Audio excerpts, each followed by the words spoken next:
Então, professor, eu vou dar o pontapé inicial aqui, e aí já passo, lhe apresento, e aí a gente começa a nossa live. Tudo bem? Beleza, tranquilo. Tá bom? Então vamos lá. Boa noite a quem nos assiste, sejam todos bem-vindos.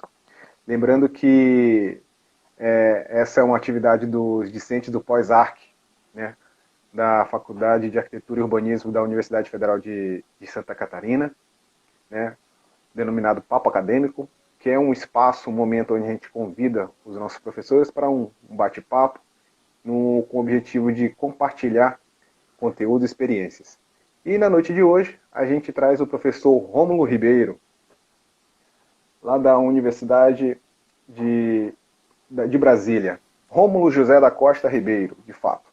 Geólogo pela Universidade de Brasília, mestre e doutor em arquitetura e urbanismo, pela Universidade de Brasília também, é professor associado 1, dedicação exclusiva da Universidade de Brasília, coordena o Núcleo Brasília do Observatório das Metrópoles e PUR da Universidade Federal do Rio de Janeiro desde 2009.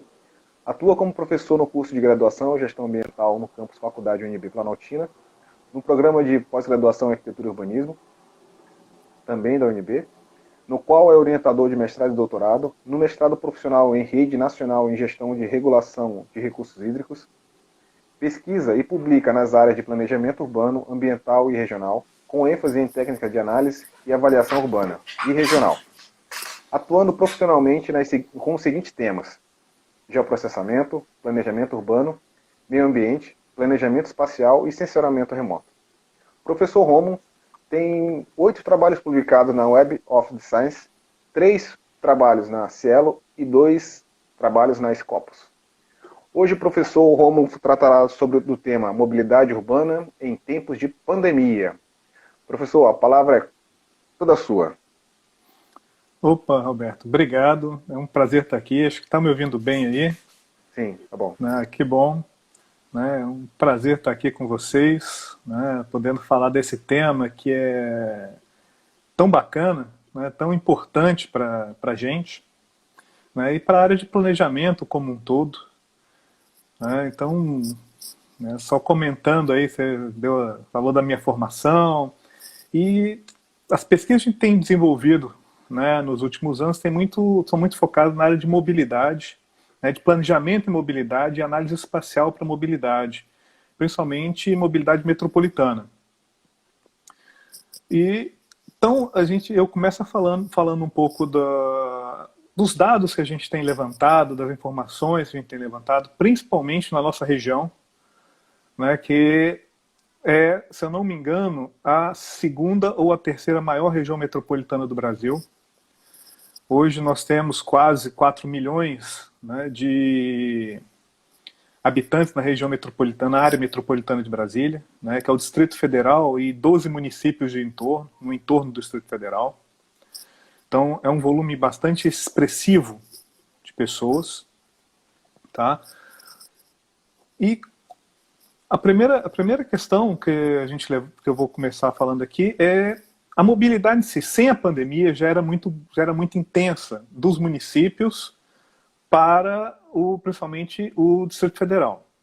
Nós temos aí uma circulação média, né, pendular de quase 800 mil pessoas a 1 milhão de pessoas dia, o que é um volume bastante significativo.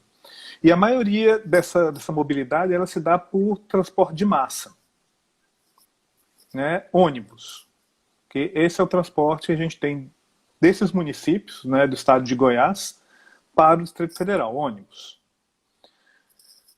Em situação normal, já é uma viagem bastante demorada. Tem municípios que vai demorar 1 hora e meia, 2 horas para se poder chegar, ou até mais, né, do município à área central do Distrito Federal. Em questão, né, em tempos de pandemia, agora a gente tem uma outra variável dentro do nosso sistema, que é o processo, né, de como as pessoas vão circular, né, desses municípios, né, ficar 2 horas, 2 horas e meia dentro de um ônibus para chegar nos seus locais de trabalho e de estudo. Aqui no Distrito Federal, só internamente no Distrito Federal, nós temos dados que mostram que cerca de 8 a 9% das mortes relacionadas à pandemia são de motoristas de ônibus e cobradores de ônibus. Agora vamos colocar isso numa escala metropolitana. São 12 municípios que têm um fluxo muito grande para o Distrito Federal. Tem município que, da população que trabalha, 55% dessa população trabalha no Distrito Federal. Da população do município que trabalha. Então é um volume muito grande. Tradicionalmente no Brasil, como é que são os ônibus? Né? São locais fechados e muito cheios. É uma doença respiratória que a gente está passando agora e que quanto mais próximos estão as pessoas, quanto mais apertado, quanto menos espaço a gente tem, mais fácil é a disseminação da doença. Então, ônibus, metrôs, trens, todo o transporte de massa acaba sendo, infelizmente, um meio onde as pessoas podem ser contaminadas com muita facilidade. Quando a gente estava no período mais intenso do isolamento, estava mais, digamos assim, tranquilo, porque as pessoas estavam circulando menos. Muitas atividades pararam, principalmente comércio, serviços. Mas agora nós já estamos tendo a retomada dessas atividades. Então as pessoas estão voltando a circular, voltamos a ter engarrafamentos, voltamos a ter série de acidentes de trânsito e voltamos a ter os transportes de massa lotados, que as pessoas têm que trabalhar porque elas têm que sobreviver. É um caso até de sobrevivência dessas pessoas. O problema é como você vai garantir essa segurança para essas pessoas. E não só para elas. Saiu um dado essa semana que dentro do Distrito Federal, cada pessoa contaminada contaminou pelo menos mais 3 pessoas. Então a gente já pode ver o nível de multiplicação disso. Agora imagina isso num transporte de massa. A gente que estuda mobilidade, a gente sempre apoiou muito esse tipo de transporte para redução do transporte individual. Justamente porque a gente acredita, eu ainda acredito sim, que os transportes de massa são a grande solução para a mobilidade dentro das grandes cidades. Só que com a pandemia, a gente está tendo que rever essa situação. E aí é que a coisa começa a ficar mais complexa. Porque que opção a gente vai fornecer para o usuário desse tipo de sistema para que ele possa ter mais segurança? Sendo que no Brasil, praticamente todo o sistema de transporte de massa, principalmente ônibus, ele é terceirizado. Pelo menos na nossa região aqui, ele é terceirizado. Então ele está na mão do empresário. Então o empresário também tem que pensar em como ele vai gerenciar isso, porque não é apenas uma questão de lucro, mas ele também tem os custos do sistema. Então agora a gente tem que começar a rever, a repensar isso. A possibilidade do home office trouxe uma solução para uma parte do problema. Então uma parte dessa população que podia estar circulando pode trabalhar em casa, a partir de computadores, celulares e afins, mas não é uma parte que normalmente está usando o transporte coletivo, o transporte de massa. Essas pessoas têm que ir para os seus locais de trabalho. E a nossa preocupação hoje é justamente como garantir isso, porque não adianta você, como a gente vê em vários locais, você coloca uma cadeira sim e uma cadeira não, uma cadeira sim e uma cadeira não. Como é que você vai fazer isso dentro de um ônibus? Não é viável, não existe isso, porque não dá para dizer, olha, um espaço sim, um espaço não. Um espaço sim, uma pessoa em pé, uma não. Isso não existe. E a gente tem percebido que os casos, inclusive, têm aumentado. A gente está tendo um aumento na contaminação aqui na nossa região, e isso se reflete também no Brasil. Estava caindo, mas com a liberação, isso é normal, não é uma coisa exclusiva do Brasil. A gente está vendo que o mundo inteiro está passando por uma segunda fase de contaminação, já esperada também. A questão maior é como você vai garantir a sobrevivência das pessoas dentro do próprio sistema, do próprio direito de ir e vir, para poder ir para o trabalho, para poder ir para as escolas, para poder ir para o consumo, né, suas áreas de consumo, sendo que você não tem opção. Na nossa região, principalmente aqui, a gente não há outra opção a não ser o ônibus. O que fica é justamente a possibilidade de você trabalhar com home office, mas nem todo mundo consegue trabalhar com home office, isso é claro, né? Isso é muito voltado para quem é da área mais ligada à tecnologia, ou que pode usar essa tecnologia para trabalho, né? Como algumas áreas de saúde, áreas de estudo, alguns escritórios, não são todos também. Então, nós vivemos hoje esse grande problema da circulação, não só nos transportes de massa, mas também nos espaços públicos. Como você garantir que os espaços públicos sejam seguros para as pessoas? E o principal elemento aí está relacionado à questão da própria educação, né, das pessoas em relação à prevenção. E uma coisa que a gente tem visto muito, passa muito propaganda, se fala muito, a gente vê em outdoors, a gente vê naquelas propagandas atrás dos ônibus, né, não só o uso da máscara, mas da higienização das mãos, mas também não é só a higienização das mãos, né, você não tocar o seu olho, você não tocar o seu nariz, você não tocar a sua boca, né, para evitar esse processo de contaminação, manter a distância mínima entre as pessoas. Só que muitas vezes também isso não é possível. De novo, a gente falar de um ônibus, quem anda de ônibus, quem já andou de ônibus sabe que como é que você vai poder manter a distância de 1,5 m, 2 metros de uma pessoa dentro de um ônibus? A gente tem que pensar então numa frota cada vez maior para poder atender essa demanda, né, de circulação para manter essas distâncias. E a gente tem que pensar que se existe custo. Quem é que vai pagar esse custo? Porque o sistema ele roda, né, justamente entre custo e lucro. Se eu tenho menos pessoas dentro do sistema, maior é o custo que eu tenho que ter para manter ele rodando. Claro que eu não estou aqui dizendo que o usuário tem que ser onerado com isso. Não é essa a questão. Mas a ideia é a gente começar a repensar não só os meios de circulação, mas os motivos por que se circula. Como eu comentei com vocês, né, os principais órgãos que fazem levantamento sobre mobilidade, pendularidade, trabalham com educação, lazer e consumo. Sendo que o trabalho e a educação são as motivações maiores para a circulação. Se as pessoas têm que sair do seu município para ir para outro município trabalhar, significa que no seu próprio município não há emprego que atenda essa população ou que dê suporte a essa população. Então ele tem que se deslocar, aí, como eu comentei, 1 hora, 2 horas, dependendo do trânsito, até 3 horas dentro de um ônibus. Isso é comum em vários estados. Se pegar São Paulo, isso vai acontecer. Se pegar no Rio de Janeiro, isso vai acontecer.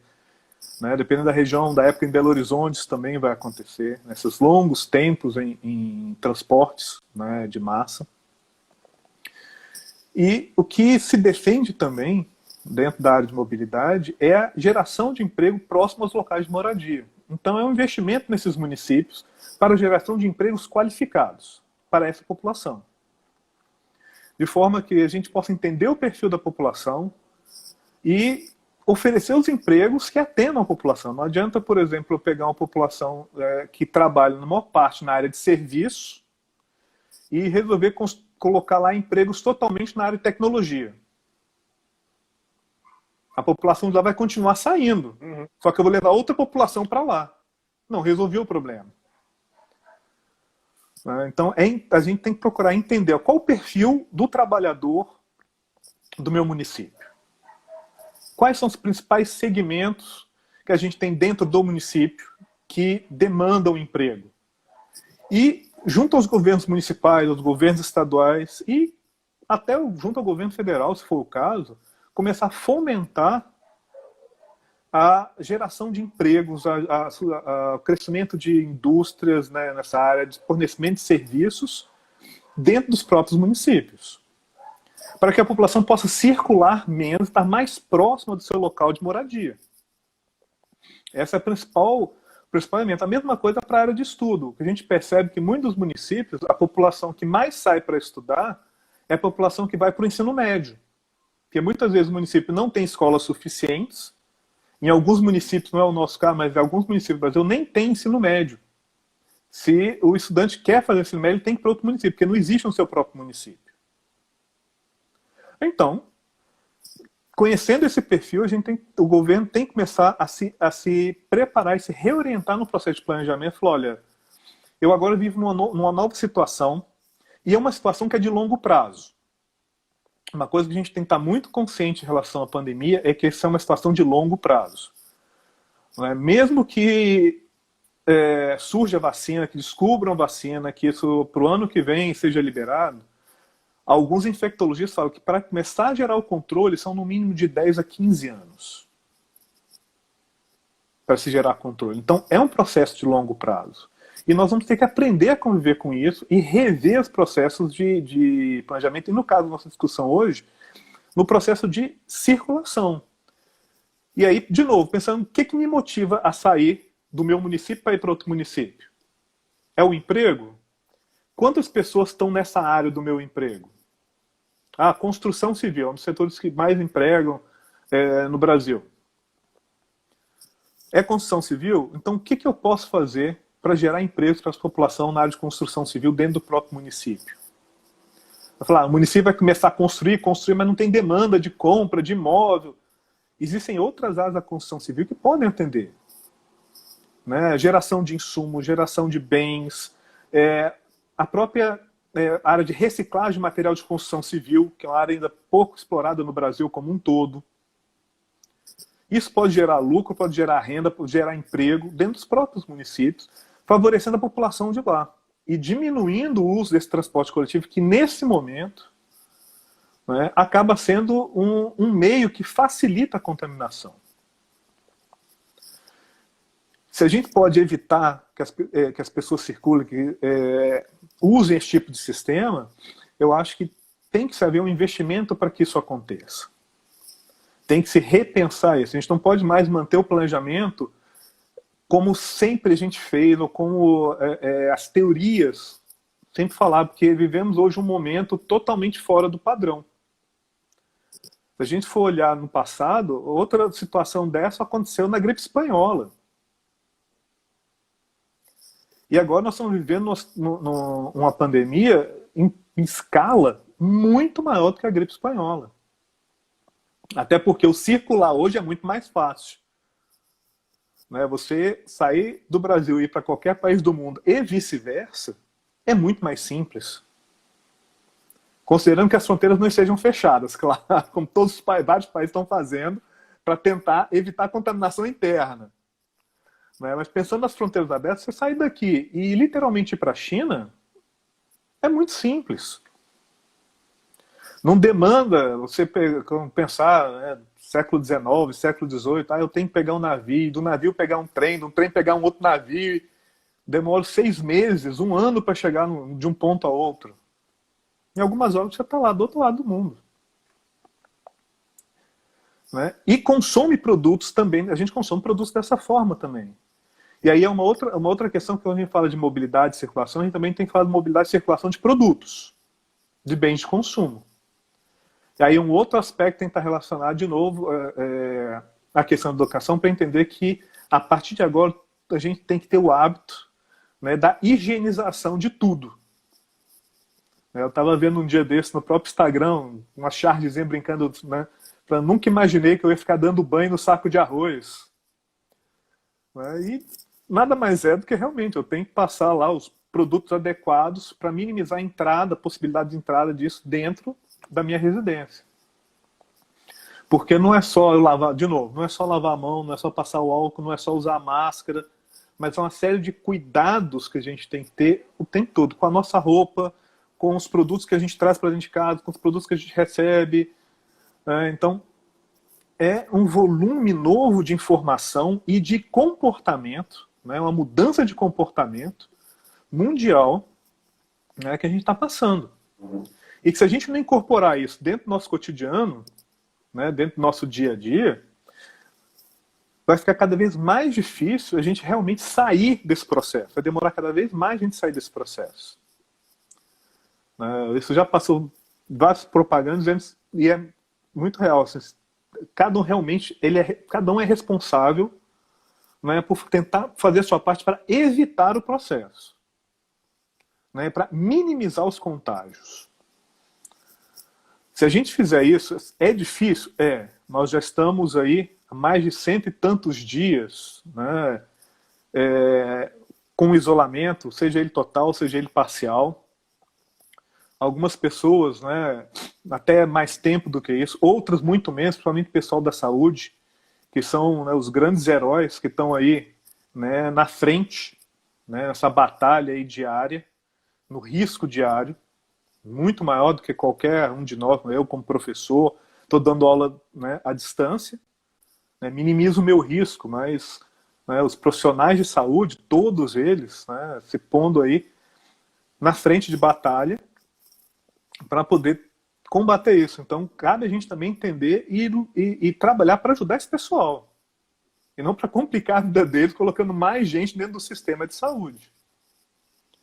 Então, voltando ao tema da mobilidade, a questão é começar a repensar as necessidades e os motivos que a gente desloca. E avaliar, aí junto com os gestores, né, e aí, quando a gente fala de uma região metropolitana, né, junto com o órgão responsável pela gestão metropolitana, de repensar os investimentos, principalmente na geração de emprego, né, e na área de educação, que são os grandes movimentadores aí, para que se possa gerar essa demanda interna aos municípios, para que as pessoas circulem menos, principalmente nesse período, para que elas possam garantir a segurança delas e das próprias famílias e das pessoas que elas convivem. Porque não adianta nada, né, ou adianta muito pouco você se cuidar, mas a pessoa do seu lado não se cuida, ou circula sem cuidado, ou circula em ambiente de contaminação. Efetivamente você vai ser contaminado. E a gente poderia estar citando casos, né, conheço vários, porque eu tenho estudado isso também, eu faço parte de um grupo na universidade onde a gente tem, né, estudado, né, esses dados de contaminação na nossa região. E, infelizmente, isso tem acontecido muito. Você se cuida, você, poxa, mas eu não tenho saído, eu só tive contato com, né, uma pessoa. Infelizmente, essa pessoa estava contaminada e você foi contaminado. E aí você dissemina para você, muitas vezes para sua família, né, e isso é bastante complicado. Por quê? Porque a outra pessoa ela tinha que circular, porque ela tem que trabalhar, ela tem que sobreviver, e aí a gente entra naquele ciclo todo de novo que eu já tinha comentado de início.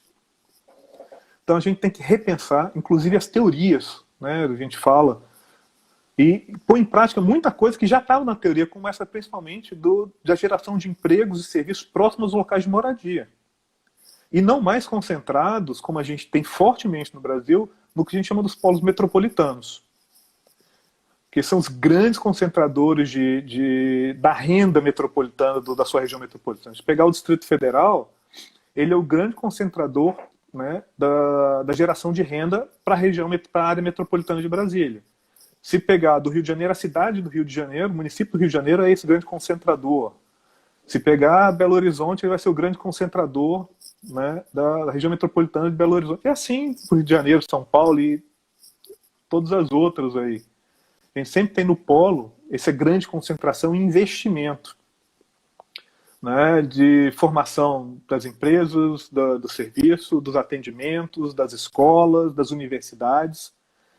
Então a gente tem que começar a pôr em prática a história e falar, vamos agora disseminar, sair do centro e começar a investir nesses municípios para que a população de lá tenha condição de ficar ali. Pelo menos esse processo de pandemia, para que garanta a segurança, né, da saúde deles.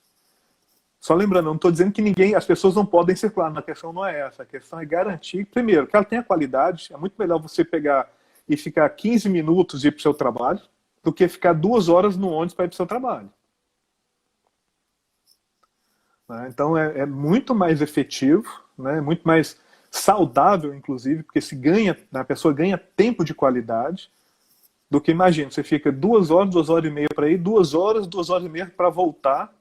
Você já chega no trabalho cansado, quando você chega no retorno, você está moído para dormir muito pouco, para acordar muito cedo, para estar no trabalho no dia seguinte. O rendimento, a sua produtividade, a sua saúde vão sendo debilitados. Agora, se eu posso gerar, né, empresas, de novo, empresas que atendam, não adianta eu pensar em botar no município que é totalmente voltado para a área de serviço, botar uma mega indústria de altíssima tecnologia, botar a Google. Não vai funcionar, não vai gerar o emprego que eu preciso do meu município.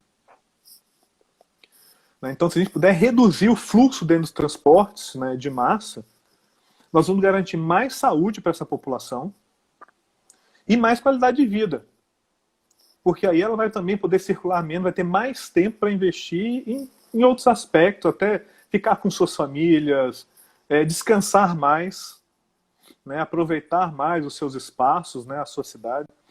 Então, não sei se tem mais tempo, se você quer abrir para discussão, mas assim, a ideia geral é nesse sentido, né, que a gente tem que rever os planejamentos, né, à luz dessa nova situação, e que não é uma situação que vai se resolver para o início do ano que vem.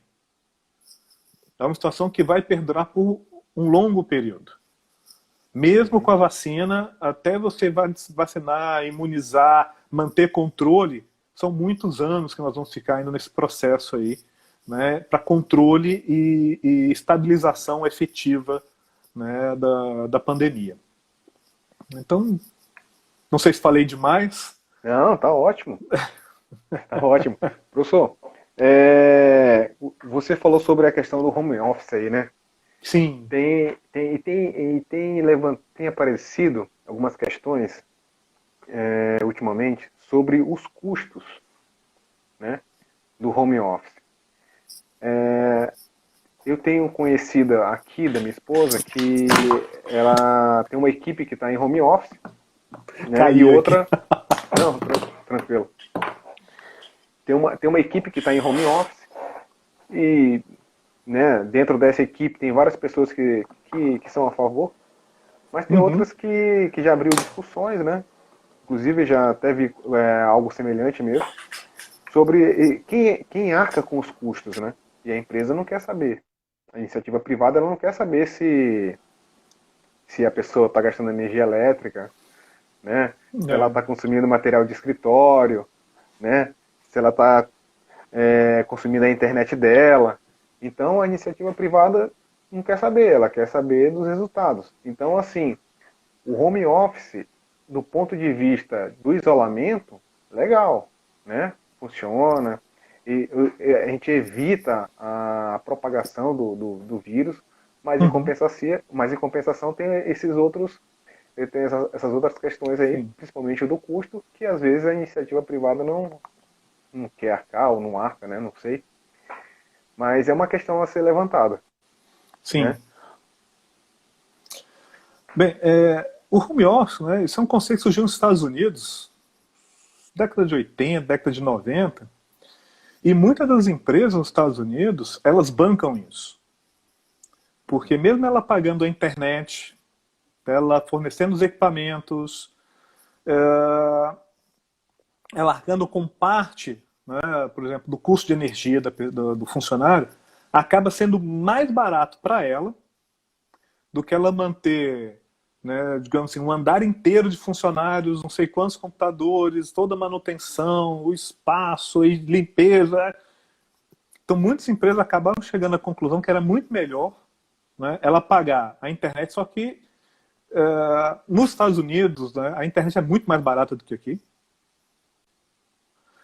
Então é muito mais barato. Olha, eu te forneço equipamento, eu forneço a internet, eu pago parte calcula-se, isso é fácil de calcular, né, o quanto seu equipamento consome, quanta luz você vai consumir, quanto é que é o watts-hora, vou te pagar tanto aí de energia.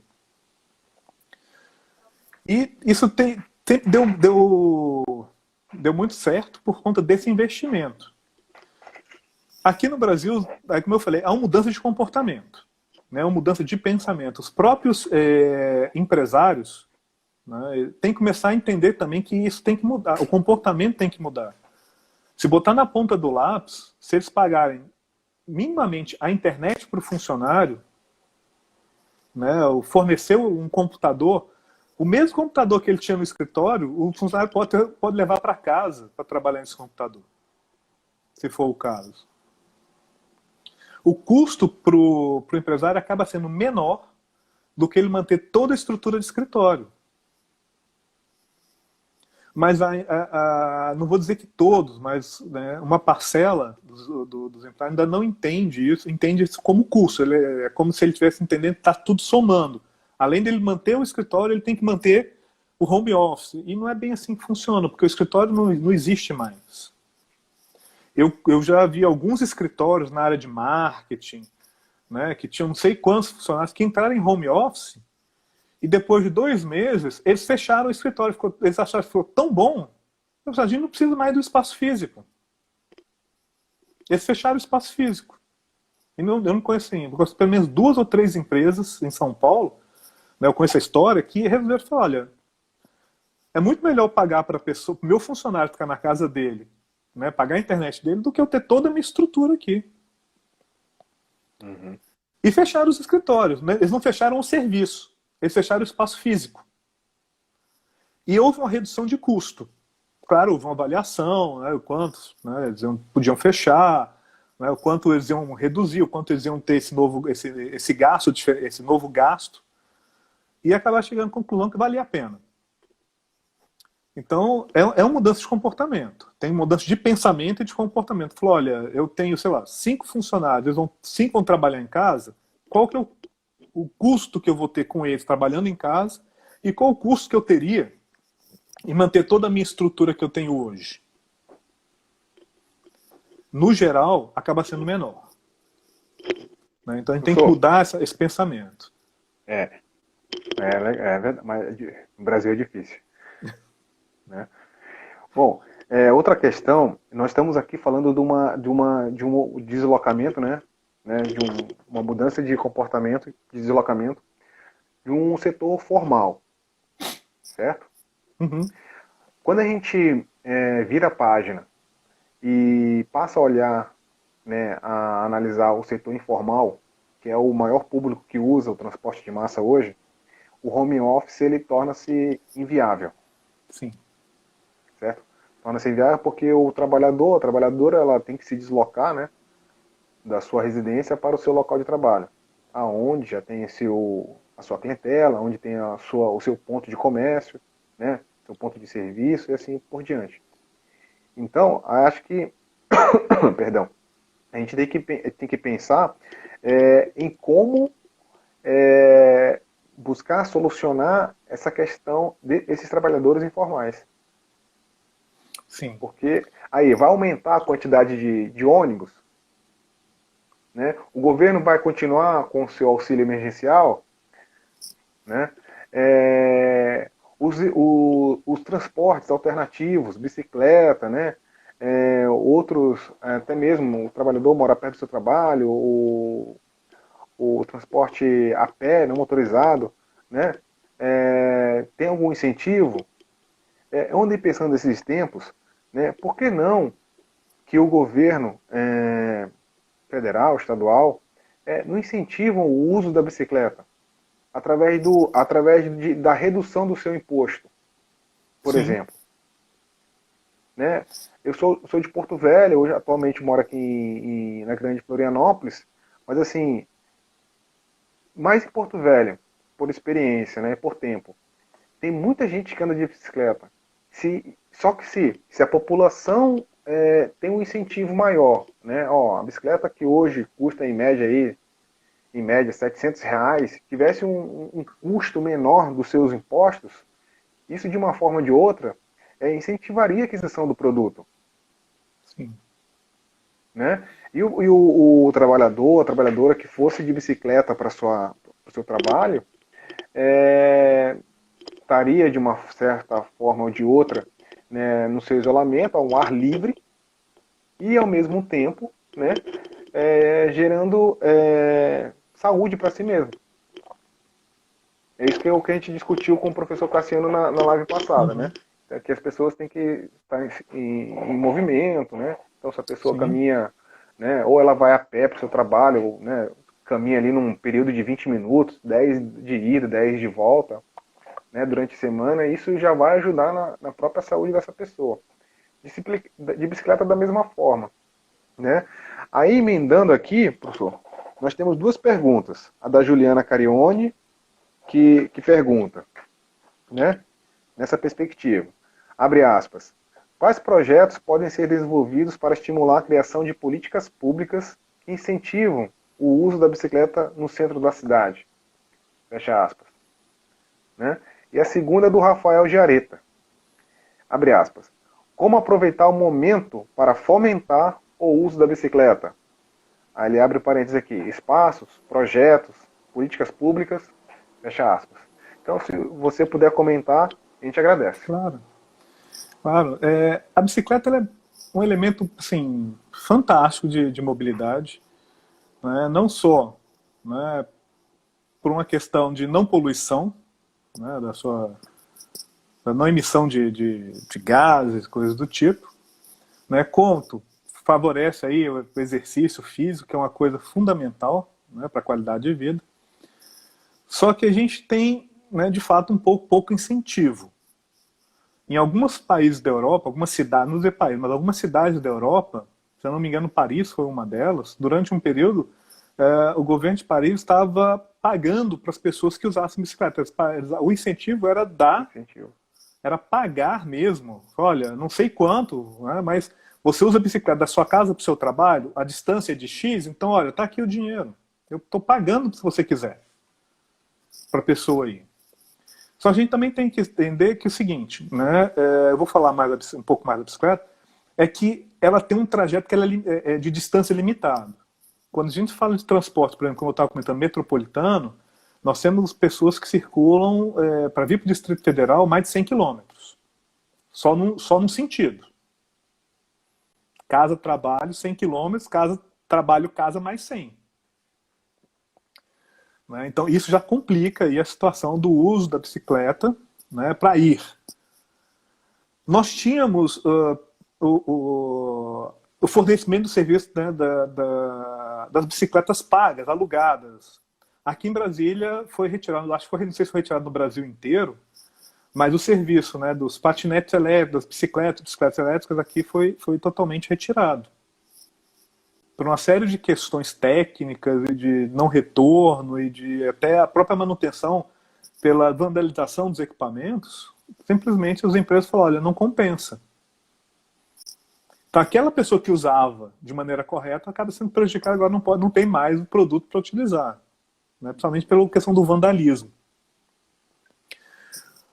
A política pública ela pode fomentar, sim, nas áreas centrais o uso, e uma das principais questões aí é da infraestrutura. Uma coisa que a gente percebe em muitos planejamentos do espaço é que não há infraestrutura adequada para a bicicleta. Mas aí a gente fala da bicicleta como modal de transporte. A gente vê muitas vezes, acontece aqui no Distrito Federal, quem fala, é uma ciclovia. Quando você vai olhar o traçado, não é uma ciclovia, é uma pista de passeio. Não é uma pista para mobilidade de bicicleta. É com curva demais, é dando volta demais, o que não favorece a circulação efetivamente como modal de transporte. E aí a gente tem um outro problema que você faz a ciclovia, mas não faz a calçada. Então você começa a ter uso compartilhado do pedestre e do ciclista. O que acaba gerando risco também para os dois. Porque às vezes o ciclista está muito rápido, o pedestre está muito devagar, pode gerar acidente. E aí muitas vezes o ciclista desiste de andar nessa pista e volta para a pista de carro, porque ela é mais, digamos assim, efetiva para ele circular do que o que seria a ciclovia, porque o projeto não é integrado, né, com calçada e ciclovia. Então a gente já começa a ter que discutir dentro dos processos, a rever os projetos de circulação e integrar pedestre né, com a sua área específica de calçada, com calçados adequados, e as ciclovias ou ciclofaixas para os ciclistas. Aí a gente começa a falar efetivamente como modal de transporte e a facilitar os processos de ligação. E aí vem toda a questão de incentivo. Você pode reduzir imposto, você pode dar incentivo, você tem reduzir custo, como aconteceu quando tivemos a crise financeira, reduziu o IPI do carro, reduziu o IPI da linha branca de eletrodoméstico. Por que a gente não reduz o imposto de aquisição de bicicleta? Favorecendo também a aquisição desse equipamento. E incentivando isso. Mas, de novo, para incentivar também, a pessoa tem que ter onde circular. Ela não pode simplesmente querer compartilhar a bicicleta com a mesma pista de carro em função do risco. Então, de novo, aí a coisa não é simples. A gente tem que rever o planejamento, falar, olha, eu vou fazer a ciclovia da maneira correta, ou a ciclofaixa, aí eu vou fazer a calçada, aí eu vou ter a pista do carro, para que cada um possa circular, né, cada meio possa circular dentro do seu espaço e com segurança. E conectando as coisas também. Eu tenho que favorecer, por exemplo, a possibilidade de ter a bicicleta, né, junto dentro do metrô. Eu posso pensar em colocar bagageiros em ônibus para carregar algumas bicicletas, para que aquela pessoa que chegou de bicicleta, queira pegar ônibus, tem um espaço para ela botar a bicicleta com segurança, né, como se fosse um bagageiro, um porta-bicicleta ali, para que ela possa andar no ônibus, depois ela pega a bicicleta dela e vai e continua o seu trajeto. Né, para que ela possa estar integrando, né, os diferentes modais de transporte também. Porque a situação hoje de circulação de massa, por exemplo, no metrô de Brasília tem um vagão que permite até acho que 3 bicicletas ou 5 bicicletas, eu não lembro. Agora, se mal tem espaço para uma pessoa em horário de pico, como é que eu vou botar uma bicicleta em uma pessoa?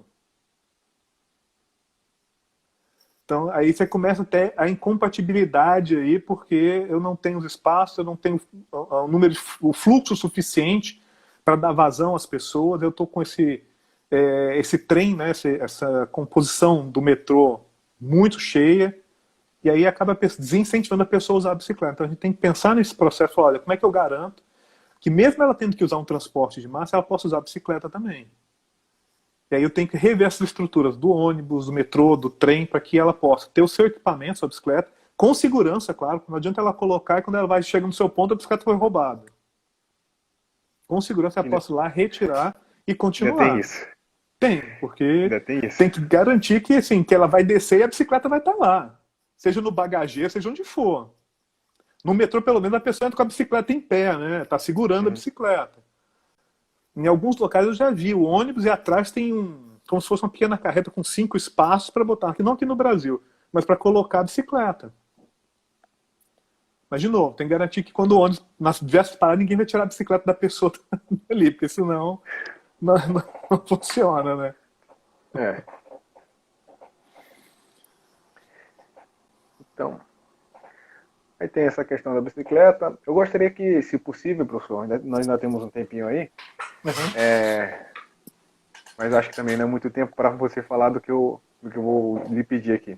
Falar um pouquinho sobre da sua experiência no México, né? Sim. Ali do transporte de massa, do metrô especificamente, né? Na China também. Falar um pouquinho sobre esse pouquinho tempo que nós temos. Ok. Em 2017, né, eu tive a oportunidade de ir à China, né, fui fazer um curso na área de planejamento de pequenas e médias cidades, planejamento e construção de pequenas e médias cidades. Nós ficamos 20 dias e circulamos em 3 cidades. Né. A primeira cidade que nós ficamos foi Xangai, que é realmente uma monstruosidade de cidade. Só a cidade de Xangai são 24 milhões de pessoas.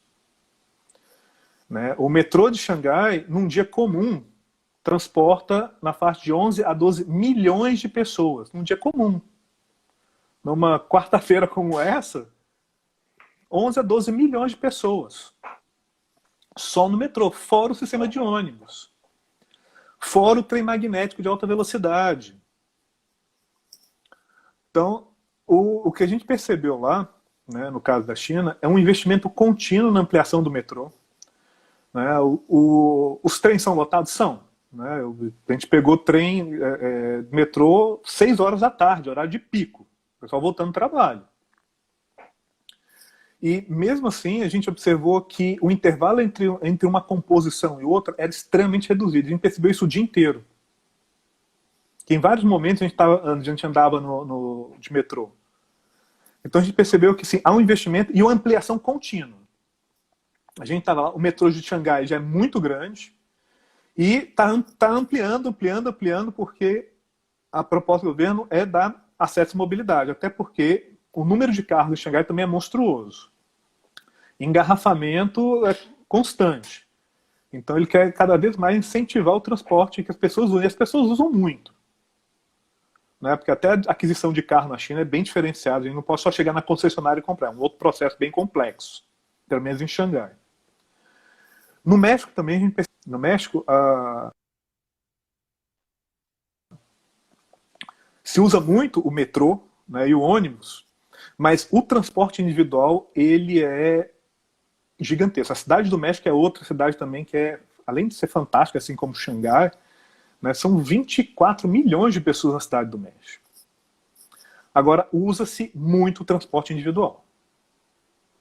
Isso é uma coisa que a gente percebeu muito lá. Agora, percebemos também aquilo que eu estava comentando antes. Usa-se muito bicicleta e esses equipamentos compartilhados. Bicicleta compartilhada, patinete elétrico, bicicleta elétrica, a gente via muito isso. E o interessante é que em algumas situações a gente via assim, uma família inteira num patinete elétrico. Pai, mãe, uma criança no mesmo patinetezinho. Coitado do patinete, né? 3 pessoas no bichinho lá. Mas as pessoas andando muito. Agora, diferente do que eu percebi na China, apesar de ter uma rede muito grande também de transporte, as pessoas também optam mais, aí talvez seja um perfil muito latino nosso, né, que é o uso do veículo individual. A China tem também? Claro que tem. Só que usa-se muito o transporte coletivo e também, além da bicicleta, né, claro, e motos elétricas, pequenas motinhas elétricas. Né? O que, na verdade, é um misto lá na China, é bastante. O trânsito é muito complexo, tá? Mas é fantástico. E no México, como eu comentei, apesar de se ter uma rede interessante de metrô, de se ter muito ônibus circulando, a tendência, assim como a gente vê no Brasil, é o uso do veículo individual. Né? Talvez seja, como eu comentei, uma questão, um perfil latino nosso, de querer estar no veículo individual. Mas, de novo, é um comportamento que tem que ser mudado. Né, e que tem que ser revisto, agora revisto com segurança. Né? Nesse período de pandemia, de novo, a tendência voltou a ser você querer usar só seu veículo individual por questão de segurança. Exatamente. E ninguém pode culpar por isso, porque Uhum. é só a vida que está em jogo. O Né? momento Então, atual, né, atual é assim, entre o coletivo, o transporte de massa e o individual, é mais seguro hoje sim, você optar pelo transporte particular, pelo claro. transporte individual. Está em isolamento ali, está dentro do seu carro, né, com quem convive com você. Né, se você for sair, você vai a um determinado lugar, volta Uhum, dentro daquele espaço, né, exato. do veículo e volta com, teoricamente, seguro. Né? Por isso que eu Você não vai ter comentei. aquele contato, Uhum, não vai ter aquele contato com pessoas ali a menos de colado com você, como acontece nos ônibus. exato. Por isso que a gente tem que repensar todo esse processo até de planejamento, das motivações de circulação. Como eu comentei, o home office não é para todo mundo. Né, ele não vai atender, a maior parte da população não consegue ser atendida no home office. Então a gente tem que pensar na geração de empregos próximos aos locais de moradia, para diminuir a circulação, o uso. Né? E claro, aí entra de novo, aí é um outro problema, você vê, não tem uma solução perfeita. Se eu estou diminuindo o uso também do transporte de massa, eu acabo aumentando o custo dele e prejudicando o seu funcionamento. Então é muito crítico tentar achar esse equilíbrio, principalmente nesse período de pandemia. Não é uma solução simples e é uma solução que tem muito que ser debatida antes da gente pensar em chegar, olha, talvez isso aqui a gente consiga uma linha muito tênue, né, do uso e da segurança, né, para as pessoas que usam esse sistema. Mas é uma forte linha que a gente tem que debater demais com urgência, né, e principalmente para os próximos anos. É isso aí, professor. Acho que o nosso tempo está chegando no fim. Se você quiser fazer as suas considerações finais, fique à vontade. Tá ok. Bem, eu agradeço a oportunidade de estar aqui. Né? É sempre bom a gente poder bater esse papo, né? Colocar as nossas ideias, ouvir das pessoas também, né? O que elas acham, porque eu acho que a construção do pensamento ele é coletivo, né? Ele não é individual. E quanto mais a gente tem gente participando dessa construção, mais rico, né? E mais realista se torna. Né? Deixa de ser uma ideia da cabeça de uma pessoa, mas acaba indo para a realidade, que a gente consegue ter a materialização dessas ideias, né, com a participação. E esse tipo de canal eu acho muito bacana para a gente poder fazer isso. Né? Eu só queria parabenizar você, parabenizar os discentes aí, né, do POSARC, né, por essa atitude aí, por esse canal, por estar fazendo essas lives. Né? Vocês estão de parabéns, eu gostei muito de ter participado e obrigado. Nós que agradecemos. Em nome dos discentes do Programa de Pós-Graduação em Arquitetura e Urbanismo da Universidade Federal de Santa Catarina, o POSARC, eu, Roberto Andrade, venho agradecer ao convidado, o professor Rômulo Ribeiro, e todos aqueles que nos assistiram até aqui. Fica aqui o nosso registro, né, de agradecimento e o convite para que você continue a participar das nossas lives, né, professor? Em especial, quem sabe uma próxima live tratar sobre a relação ali do uso do drone, né, da tecnologia do Ah, drone para sim. levantamento, né? Temos trabalhado muito com drone agora, muito legal. E acho que a gente poderia marcar uma live para falar sobre isso, de Sim, repente não aqui no Instagram, mas numa outra plataforma, em que claro, você pode apresentar as imagens, né, o conteúdo como com um todo, certeza. tá bom? Tá E ok.